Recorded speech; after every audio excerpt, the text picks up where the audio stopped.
the first habit that individuals often use. And this is eating protein and veggies first in their meals. So you might be thinking, okay, I know protein and veggies are good for me, right? You know, my mom always told me, you know, eat your veggies, but when it comes to dieting, why would eating our protein and veggies first in our meals actually help us to lose weight and maintain weight overall? So protein, the thing about protein is it is extremely high in satiety.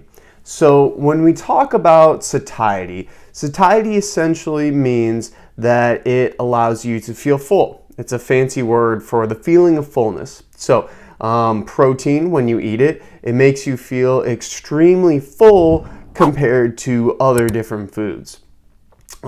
Typically protein as well is usually a quote-unquote clean source of food. So when we look at carbs, for example, a lot of times people, when they're eating carbs and they're just told to, hey, go eat some carbs, you're usually steered towards the kind of processed carbs. Maybe it's cookies, maybe it's crackers, maybe it's even really highly processed cereals, certain types of bread like white bread. It's a lot easier if you're telling somebody to just simply eat protein, that they're going to eat more clean, more whole foods, versus carbs, on the other hand, are typically a lot of the times more processed. And when it comes to those processed foods, those are not high satiety at all. The other great thing about protein first, and just protein in general, is that it can help build muscle. And muscle is so crucial and so important in weight loss, and people don't often realize this. And the reason why it's so important is because when we build muscle, that muscle is metabolically active at rest. So what this means is that your body is actually burning more calories at rest doing absolutely nothing. Versus if you're somebody who just goes and does a treadmill for, you know, an hour at the gym, guess what? After you get off that treadmill, you're not going to be burning any more calories, right? It just completely ends.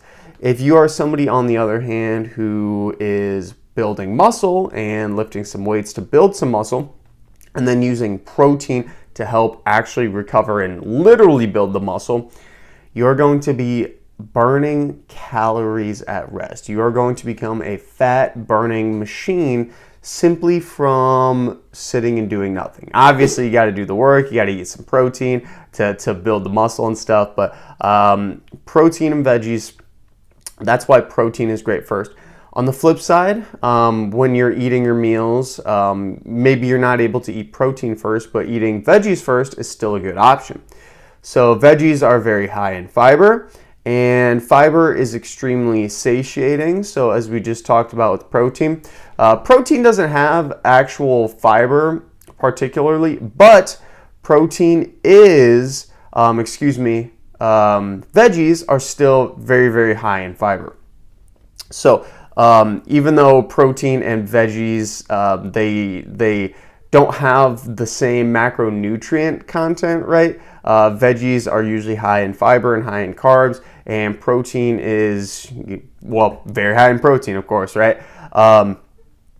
They're still both very satiating. They're both very satiating. So when it comes to losing weight, both of them together in tandem makes a very potent and very effective weight loss tool if you're pairing them together in your meals. But if you only have one or the other, of course you can just do veggies, just do protein, but both of them together, super good hack to make weight loss really, really easy for yourself. Another great thing about the thing with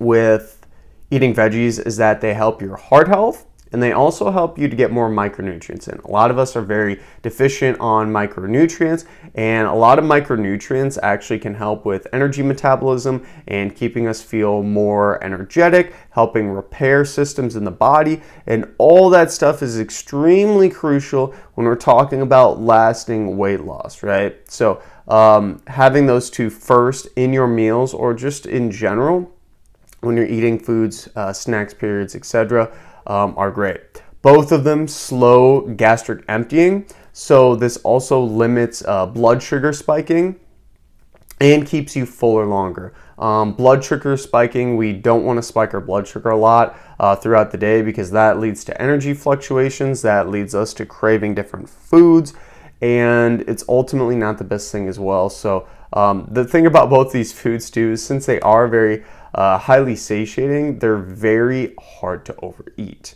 How many times have you said to yourself, I'm going to eat a huge bowl of broccoli and a huge bowl of chicken? Probably never, because you know you're not going to finish it, right? So very high in satiety, makes you feel full for a super long time. When it comes to preparing these foods, a lot of people are like, oh, they taste awful, I don't like the taste of them, they're bland, etc. You can add some seasonings to them. You can add a little bit of spray butter. There's a lot of 0 calorie or low calorie sauces out there that you can toss on these things too, like mustard, some 0 calorie barbecue sauce as well. I like doing those with both protein and veggies. And then of course making them in bulk is a super good idea. So you can toss them all in a crock pot, in the oven. Air fryer is really good, or the grill at the beginning of the week. Make a bunch for the week, because then you don't even have to worry about it, right? You don't even have to worry about it.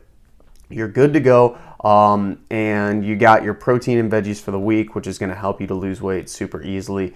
And another thing to consider too is this idea of frozen versus fresh. So if you're preparing food, ideally you'd get it fresh. But for the most part, what I want people to realize is that it does not really matter in the grand scheme of things. Frozen food is still very highly nutritious, and for the most part, if you are getting frozen food versus fresh food, you're still going to be getting basically all the nutrients of if you were just getting fresh. So don't really overthink it too much, right? You're getting vegetables, and if you're getting good vegetables, if you're getting a decent amount of vegetables, especially, or chicken, I guess this could be the same for meat as well, you're going to be good to go. And then the biggest hack that you can do to make this weight loss journey the easiest for yourself is simply pick foods you enjoy and double down on the ones you eat.